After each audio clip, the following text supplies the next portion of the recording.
Lesson 4. Live better through chemistry. One of the great paradoxes about lowering your mood is that it often works best to strike out in the direction of happiness rather than aiming straight at misery. The quest for uplift often hides a stairway leading sharply downward. The use of chemical assist to raise one's mood is a classic example.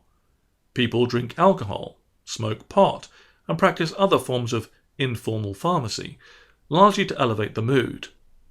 In the short term, these substances often perform precisely as advertised. In the long run, however, the diligent user can reap a substantial harvest in unhappiness. Despite our culture's tendency to cluck disapprovingly about self-medication to alter mood, the most widely used drug is both legal and socially acceptable: alcohol. It causes more deaths, both directly via organ damage and indirectly through traffic fatalities and other mishaps, than any other drug of abuse. Population-wide, it also creates the most misery. Moderate consumption of 1 or 2 drinks per day, however, appears to be relatively benign for most people. This is unlikely to assist you in your goals, unless you have a family vulnerability to alcohol dependence, in which case any use at all can help you find the fabled slippery slope. For the maximum effect, you will want to drink more than a glass of wine with dinner.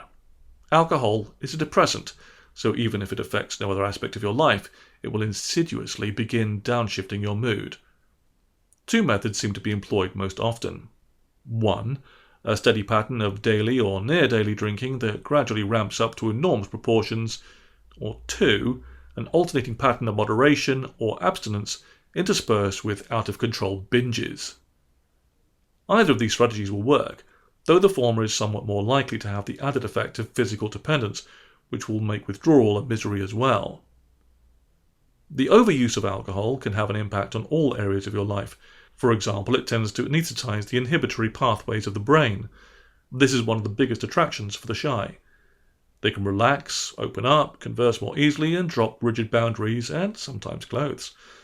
The hidden benefit for our purposes is that inhibition is critically important for proper functioning in social settings. We may feel tempted to make fun of a friend's outfit or political opinions, but normally we refrain from doing so. With overuse, and it's always difficult to calculate the ideal dose just so, alcohol will take the brakes off the mouth, allowing us to careen downhill into the realm of the social pariah. Further, alcohol reduces the capacity for self-reflection. Under its influence, we may think we are performing well at work, being funny at a party, and driving with perfect skill, but we're not. One of the reasons that people are not more miserable than they are is that sober, they instinctively respond to feedback and hold themselves back when they see they are colouring outside the lines. Given enough alcohol, however, we can no longer detect the lines and so push fearlessly beyond them. Longer term, the pinball of alcohol dependence can carome off any of life's surfaces, intensifying and accelerating at every step. It can impair career success, friendships, marriages, child raising, the deeper stages of sleep, finances, and almost any other aspect of an otherwise fulfilling life. What about other drugs? This book is far too brief to describe the myriad downward possibilities offered by each substance on the prohibition list. Broadly speaking, however, the pattern is similar to that of alcohol, with the added bonus of illegality and all the fun and consequences that can bring. There is one more substance worth considering, however, and it is again a legal one: caffeine.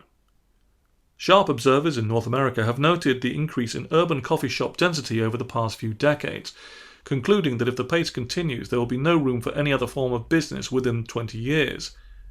Caffeine can trigger a stress response with the attendant flight or fight flavors of unhappiness, anger, and anxiety.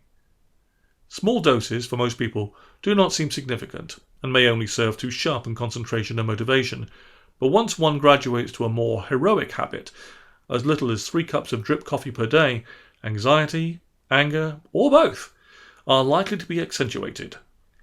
You may even be able to trigger panic attacks or outbursts of rage. More often you will experience a grinding uneasiness and irritability. Plus, if you drink enough of either coffee or alcohol, you will always have to be within 150 yards of a bathroom.